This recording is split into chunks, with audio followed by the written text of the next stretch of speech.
Hello there. So I today was asked to do a grant. I was helping the improv community, the not-for-profit in Calgary that I used to be a part of.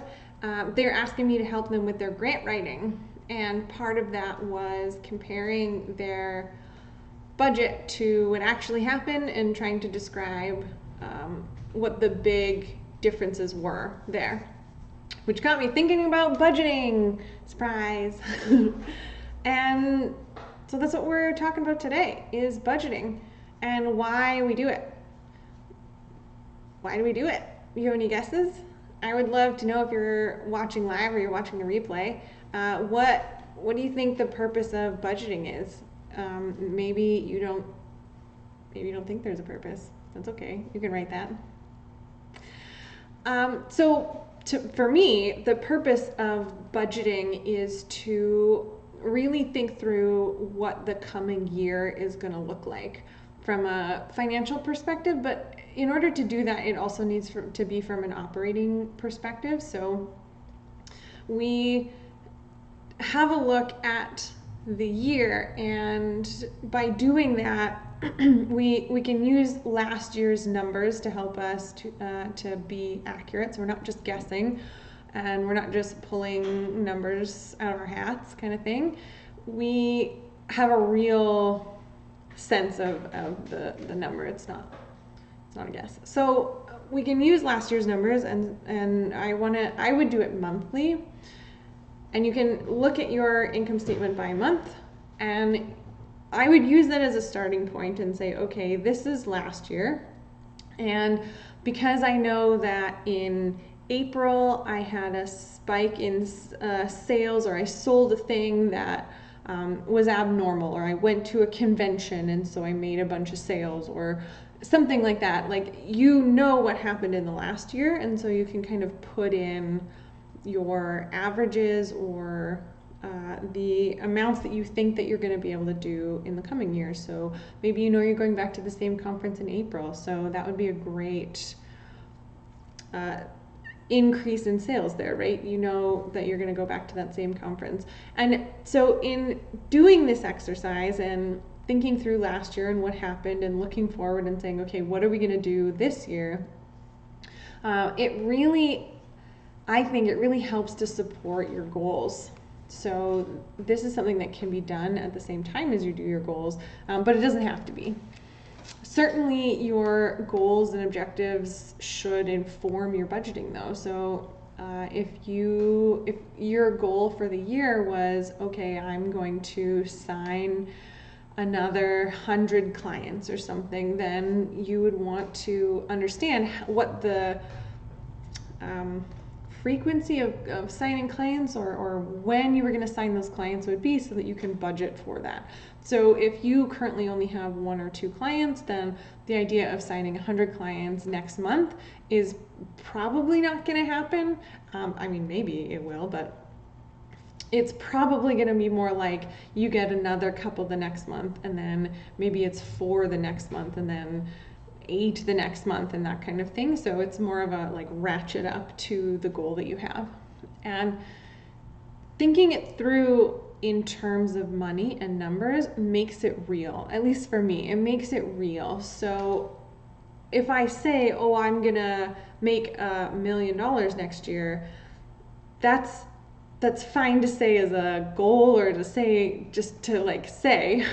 But if you start breaking it down and say, okay, great, in order to make $1 million, or say 1.2 million for ease of math, and that means I need to make an average of $100,000 every month.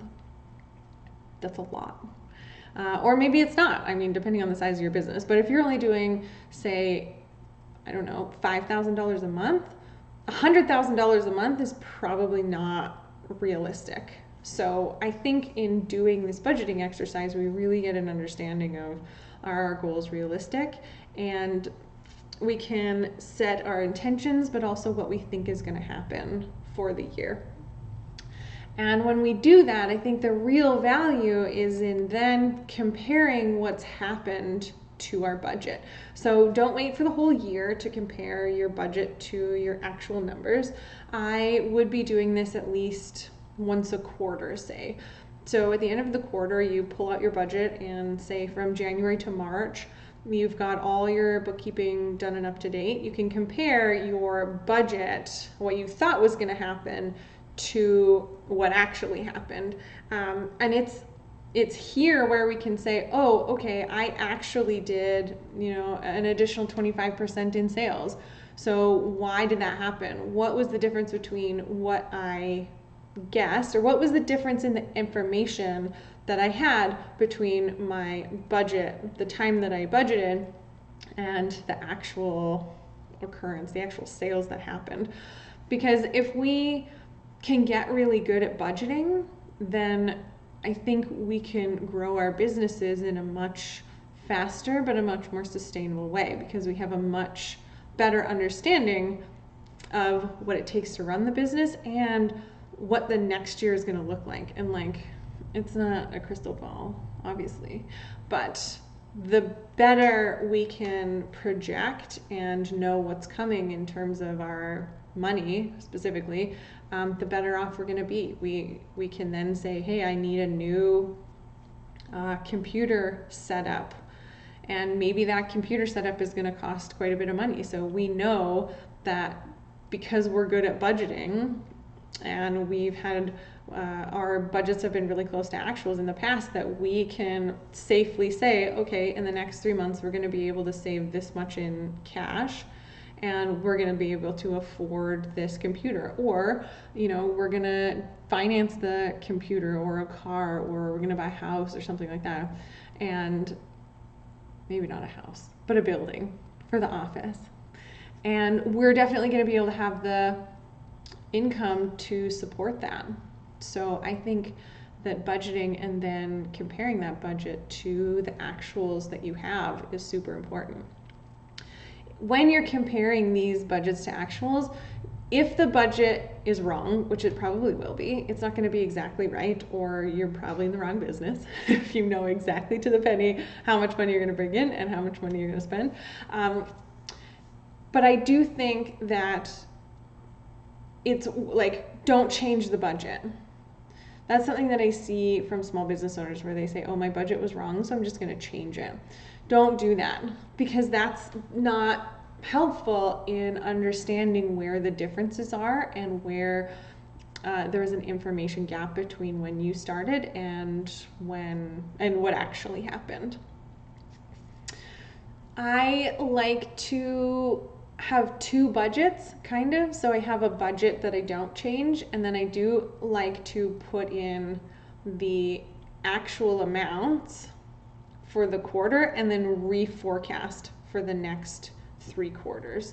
So I have my budget that stays the same, and then I duplicate that budget, and when I go to compare, I'll say, okay, for the first quarter, I am now going to put in what my actuals were, and based on that and based on my budget, I'm going to redo the budgeting exercise, because I now have 3 more months of data, so I have more information to inform the rest of the quarters. And I would, but keep that budget, that one budget file, so you end up sort of having 2. And I would do that every quarter, because I think the more that we can project and then learn why our projections were not accurate, the better we get at projecting. So I encourage you to do that. Every quarter is ideally the cycle for that. I would love to know if you're budgeting, and if you're not budgeting, what's the number one thing that's holding you back from budgeting? Is it that you don't really know how to do it, or maybe it feels like sort of a useless exercise, or maybe you have a different reason? Let me know below what your answer is, and I'll see you tomorrow.